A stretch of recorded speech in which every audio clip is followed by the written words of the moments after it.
Pundits debated whether Nathan Hale was a hero or a hypocrite. But somewhere beyond the headlines, something softer was happening, a kind of national reckoning. Thousands of messages poured into Emma's defense fund.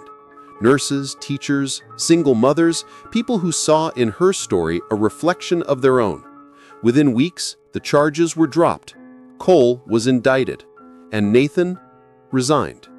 He gave one final press conference on the Capitol steps. The rain returned, almost symbolic, washing the marble clean.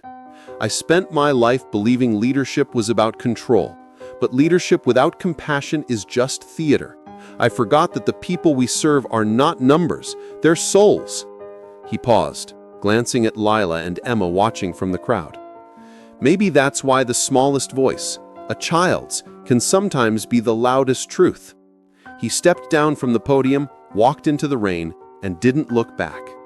That night, he sat alone in his apartment, surrounded by half-packed boxes. The phone rang once, twice. He almost ignored it, until he saw the caller ID. Lila Brooks. "Hi," her small voice said. "Mom says we're making soup tomorrow for people who don't have homes.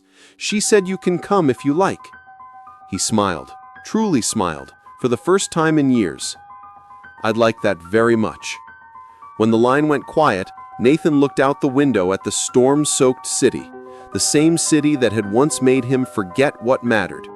Now, in its reflection, he saw the faintest outline of something he hadn't seen in decades. Not redemption, but beginning. It had been 8 months since Nathan Hale vanished from the stage of public life. The marble hallways that once echoed with his speeches now whispered his name like a ghost story. Some said he fled the country.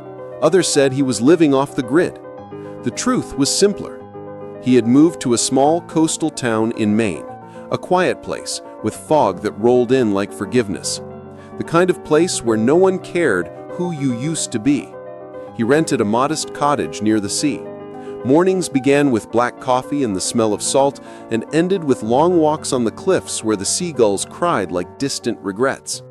He hadn't spoken publicly since his resignation, but every week a small envelope arrived. No return address, only a child's handwriting on the front. For Mr. Hale. Inside, there was always something small. A drawing, a leaf pressed flat,